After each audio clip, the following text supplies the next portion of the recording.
राधे राधे बंधुओं, बहुत स्वागत है आपका ज्योतिष धर्म चैनल पर। बंधुओं, अब हम आपके साथ 2024 के राशिफल की शुरुआत कर रहे हैं। हमने बहुत अनुसंधान के बाद, शोध के बाद सभी राशियों का राशिफल 2024 में कैसा रहेगा ये निकाला है। यदि आपने अब तक हमारा चैनल सब्सक्राइब नहीं किया तो सब्सक्राइब कीजिए। आज हम बात करेंगे राशि चक्र की पहली राशि मेष राशि और लग्न वालों के लिए 2024 कैसा रहेगा। इस वीडियो के माध्यम से हम आपको आपके पूरे साल के शुभ दिन भी बताएंगे, साथ ही वो खास उपाय बताएंगे जिसको करके आप अपने साल 2024 को बेहद उत्तम बना सकते हैं। पूरे वर्ष भर आपको यही उपाय करने होंगे। तो शुरुआत करते हैं मेष राशि और लग्न वालों के लिए 2024 का राशिफल क्या लेकर के आया है। आप ये कुंडली देख रहे हैं, ये मेष राशि और लग्न वालों की कुंडली है। तो जब साल शुरू होगी, जनवरी का महीना होगा, तब ग्रहों की दिशाएं इस तरह से होंगी। यदि गुरु की बात की जाए तो 30 अप्रैल तक गुरु आपके प्रथम भाव में ही गोचर करेंगे।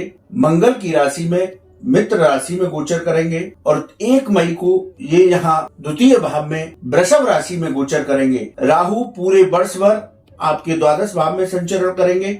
उसी तरह केतु आपके छठे भाव में कन्या राशि में गोचर करेंगे।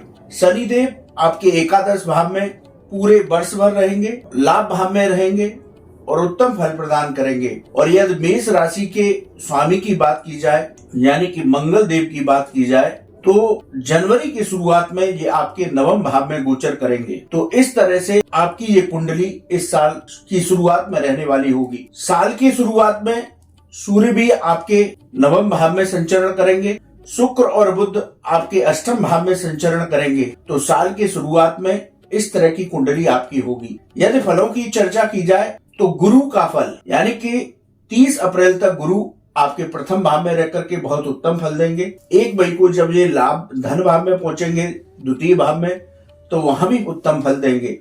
राहु आपके द्वादश भाव में रहेंगे, इसलिए थोड़ा सा आपको मानसिक तनाव दे सकते हैं और आपको कोई कानूनी वाद विवाद में फंसा सकते हैं। शनि देव आपके एकादश भाव में रहेंगे, लाभ भाव में रहेंगे, तो आपको उत्तम फल देंगे। लेकिन शनि देव की तीसरी दृष्टि आपके प्रथम भाव पर होगी, तो थोड़ी सी मानसिक चिंताएं बनी रहेंगी। अपने लोगों से वाद विवाद की स्थिति बना सकते हैं, आकस्मिक धन खर्च करा सकते हैं। तो इस तरह से यदि हम अब आपकी पूरे 2024 के फलों का आकलन करें तो मंगल जो है आपके नवम भाव में रहेंगे। जब जनवरी का महीना शुरू होगा, राशि के स्वामी है, तो यहाँ पर मंगल जो है आपको लंबी यात्राओं के योग बनाएंगे। समाज में आपको मान सम्मान की प्राप्ति होगी, समाज में पद प्रतिष्ठा की प्राप्ति होगी। धार्मिक कार्यों में, क्योंकि ये भाग्य का भाव है, धार्मिक कार्यों का भाव है, तो धार्मिक कार्यों में आपका मन लगेगा। व्यापार में इस वर्ष उन्नति के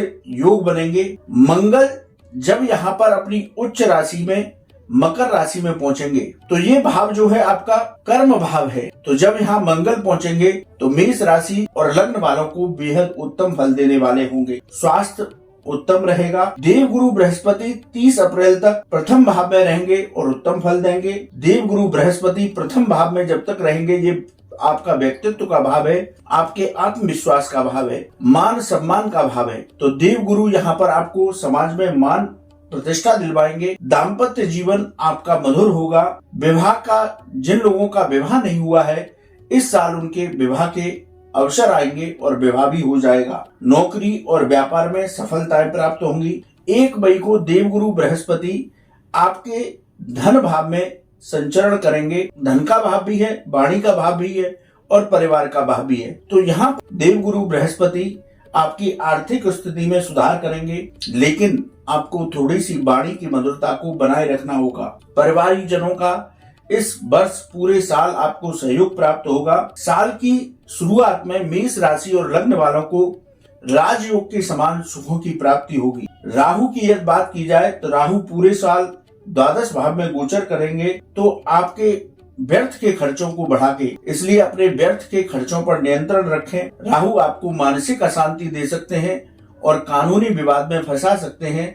तो इन दोनों स्थितियों से आपको संभल करके रहना होगा। बंधुओं, ज्योतिष शास्त्र में यही एक कला है, यही एक ज्ञान है कि ये पहले से ही आपको अवगत कराता है आपको सचेत कराता है, जिससे आपको संभल करके रहना होता है। एकादश भाव में शनिदेव आपको उत्तम फल प्रदान करेंगे। यहाँ आपको धन लाभ के अवसर प्राप्त होंगे। दशम के स्वामी शनि एकादश भाव में रहकर नौकरी में पदोन्नति करा सकते हैं। व्यापारी वर्ग को भी शनि देव की कृपा से लाभ के अवसर प्राप्त होंगे, लेकिन शनि देव की तीसरी दृष्टि आपके प्रथम भाव पर होगी, आपके व्यक्तित्व आत्मविश्वास पर होगी, तो व्यर्थ की चिंताएं आपको बनी रह सकती हैं। इनसे आपको बचकर के रहना है, इनको अपने ऊपर हावी नहीं होने देना है। शनि किसी से आपका वाद विवाद करा सकते हैं, तो इससे भी आपको सचेत रहना होगा। इस पूरे साल शनि देव की सप्तम दृष्टि आपके पंचम भाव पर होगी, यानी कि सूर्य राशि स्थान पर होगी। तो ये भाव जो है आपका आकस्मिक धन लाभ का भाव है, प्रेम संबंध और शिक्षा का भाव है। तो यहाँ पर शनि देव की दृष्टि की वजह से प्रेम संबंधों में थोड़ा सा संभल के रहना होगा। शनि देव की सप्तम दृष्टि आपके जीवन साथी की परीक्षा लेगी, यानी कि आपके संबंध मधुर रहने चाहिए। एक दूसरे पर विश्वास करें, सच्चाई अपने रिश्तों में बनाए रखें। विद्यार्थी वर्ग को थोड़ा सा आलस्य आ सकता है। विद्यार्थी वर्ग अपने लक्ष्य पर ध्यान केंद्रित रखें, क्योंकि शनि देव की यहाँ दृष्टि आपको आलस्य में ला सकती है। साल की शुरुआत में आपका दाम्पत्य जीवन मधुर बना रहेगा। अविवाहित लोगों के विवाह के प्रस्ताव आएंगे और विवाह भी संपन्न हो सकता है। इस साल व्यापारी वर्ग नई ऊंचाइयों को छुएंगे। व्यापार में बहुत सारे उन्नति के अवसर प्राप्त होंगे। साल के अंत में अपने माता पिता के स्वास्थ्य का विशेष रूप से ध्यान रखें। मेष राशि और लग्न वालों के लिए हमने इस साल की विशेष जो घटनाएं हैं उन पर ध्यान केंद्रित किया। यदि आपकी इस साल के शुभ दिनों की बात की जाए तो मेष राशि और लग्न वालों के लिए 15 जनवरी से लेकर 14 मार्च तक का समय शुभ रहेगा। 15 अप्रैल से 15 मई तक का समय शुभ रहेगा। 15 जून से 17 जुलाई तक का समय शुभ रहेगा। 17 अगस्त से 17 अक्टूबर तक का समय सही रहेगा। 17 दिसंबर से 17 जनवरी 2025 तक का समय शुभ रहेगा। वहीं अशुभ दिनों की बात की जाए तो 14 मार्च से 14 अप्रैल तक आप थोड़ा संभल करके रहें। इसी तरह 15 मई से 15 जून तक आप संभल कर रहें। 17 जुलाई से 17 अगस्त के बीच में आप संभल कर रहें। व्यापारी वर्ग पैसे के लेन देन में सावधानी बरतें। वहीं 17 अक्टूबर से 17 दिसंबर तक के बीच का समय आपको थोड़ा सा कष्ट दे सकता है। अपने स्वास्थ्य का ध्यान रखें। मेष राशि और लग्न वालों के लिए हमने शुभ दिनों और अशुभ दिनों की चर्चा की। मेष राशि और लग्न वालों के लिए यदि हम पूरे साल के उपायों की बात करें तो आप हनुमत साधना कीजिए, हनुमान चालीसा के पाठ कीजिए, आप लाल वस्तुओं का दान कीजिए और मंगलवार के दिन बूंदी के लड्डुओं का भोग हनुमान जी को लगा करके प्रसाद बांटें, तो ये पूरा वर्ष आपके लिए उत्तम फलदायी होगा। हनुमान जी की विशेष कृपा आपको प्राप्त होगी। तो बंधुओं, ये मेष राशि और लग्न वालों का हमने 2024 का राशिफल बताया। आपको वीडियो कैसा लगा आप कमेंट बॉक्स में लिखें। यदि आपका कोई सवाल है तो आप हमारे व्हाट्सएप नंबर पर लिखें, हम उसका जवाब अवश्य देंगे। राधे राधे।